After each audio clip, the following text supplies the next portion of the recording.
so much for joining me. We've seen this explosion in rapid growth in the payment space in India. So talk to me a little bit about the trends that you're seeing right now. So if I see and go back and see 2010, when we started the payment business first time in the country, I think it was a very different landscape. And we realized that what is an industry which is seemingly look very large is actually mile wide but inch deep, which means you couldn't survive just doing one thing and grow the business. So when we started with the support of our group called SL Group, and we started with the Dish TV as a cable TV subscription in my previous organization named It's we realized very quickly that this one single use case alone won't work. We need to have multiple use cases where people have problem paying digitally. So we kind of started looking at things like the next best thing in the country that time was IRCTC, which is a train ticket booking, which was a problem everybody had, that especially people who didn't have a debit and credit card. I think they had no means to book a train ticket in 5 minutes. If they had to do it physically, it would take them actually hours of travel and then at least minimum few hours for a queue.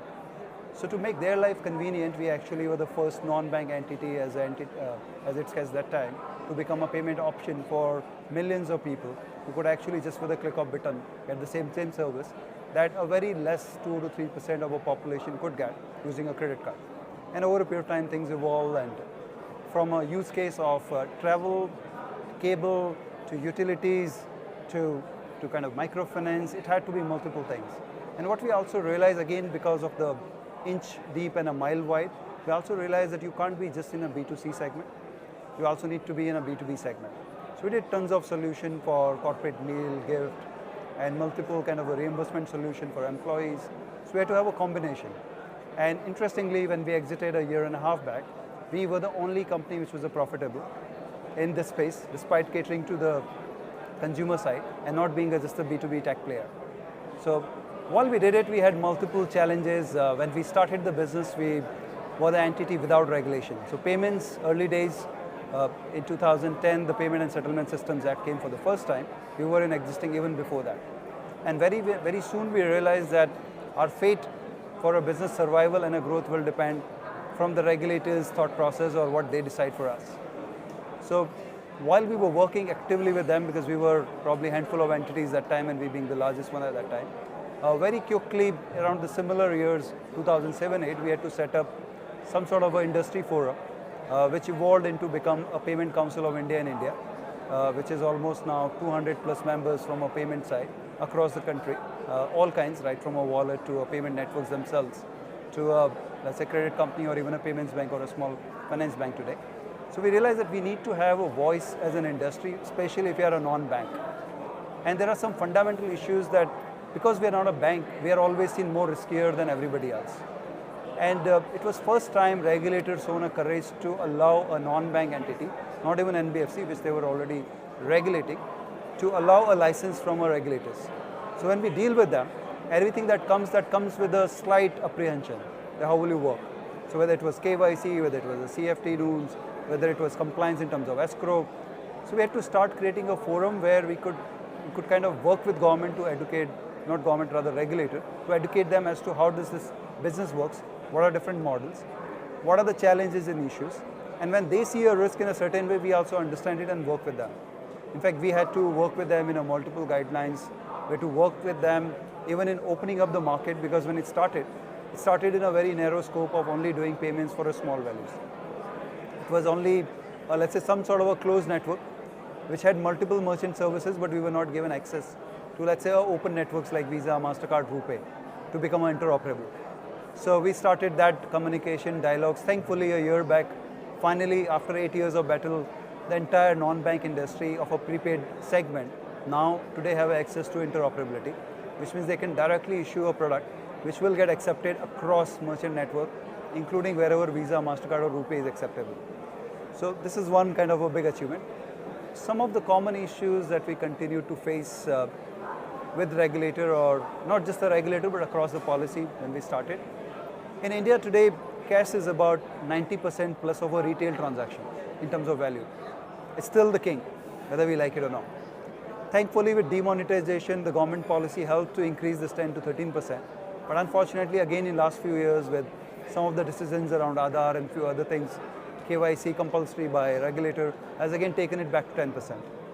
So we had to work with them, and the biggest issue is that in our country today, prepaid instrument is seen as a day-to-day payment transaction mode in a digital way.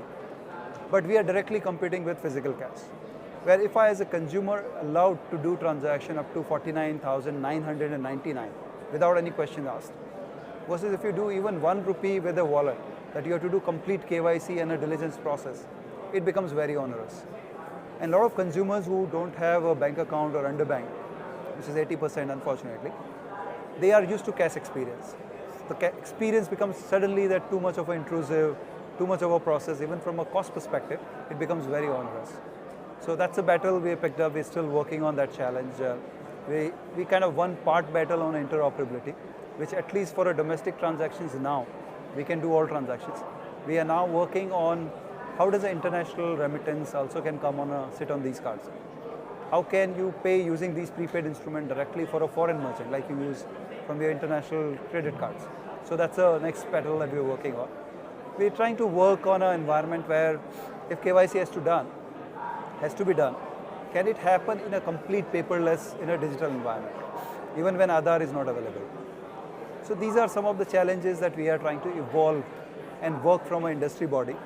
So the learning was that while you evolve the business, you have to be multi-segment, multi-products, multiple use cases, then you can win. Parallelly working with the regulators on these multiple issues as they see the risk, work with them to open the market for you. So one big benchmark regulators other than allowing non-banks and allowing interoperability now in the system was opening up of domestic remittances, which incidentally is 80% of the entire, close to about 12,000 crore of a business, 80% is domestic remittance for the prepaid wallets and the cards. So that segment was also opened up. So these are the things that we have to continuously work with them. And that's how the entities grew, that's how the industry also grew. What I find so interesting too is in America, you see regulators really kind of take a more of a hands-off approach and kind of look in to see what other countries are doing. So it's really interesting to hear that India is really taking that hands-on proactive approach and helping make this a topic that should be top of mind for people.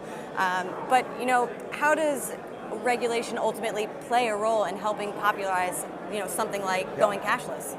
So I think what we need is a balance. So both has pros and cons, right? So in US, the advantage is that you're allowed to scale up to a certain level. Before that, there's less intervention.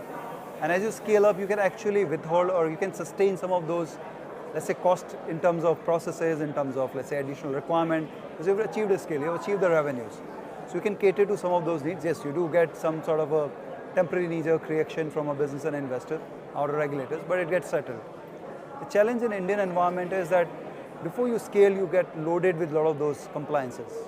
So, I mean, in a simple way, the advantage in a US is that you could actually, you're here and then gradually you come here, it gets settled. But in India, you grow like this, right?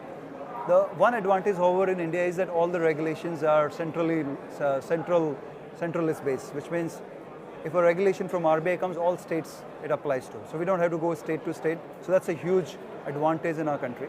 Versus in the US, if you have a remittance, you need a license. Every state you have to operate, you have a compliance cost. So there are challenges in both sides. I think a right balance is what is the best. That up to certain scale, you have a less intervention.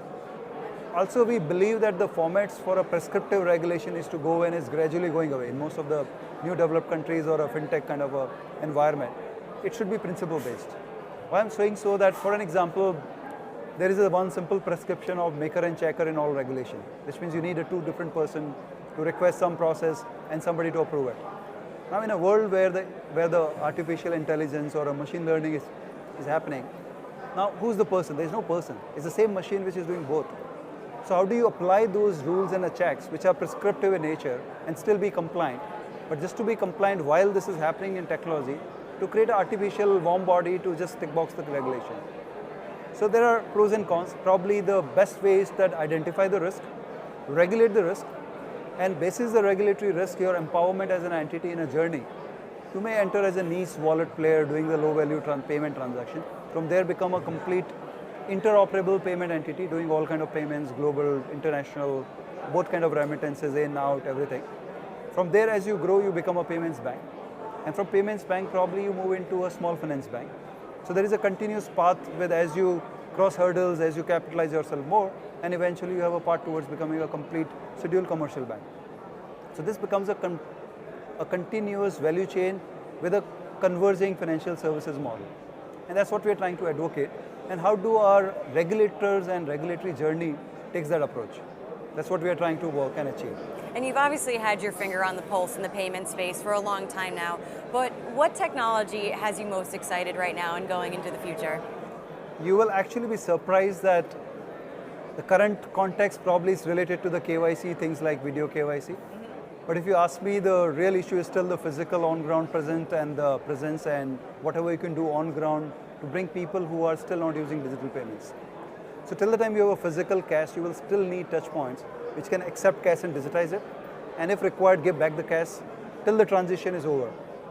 So probably it's a combination of both, that in the processes behind everything is technology, and certain processes which get standardized where you can save cost and remove physical intervention of warm bodies, remove it with regulatory support and keep bringing the technology.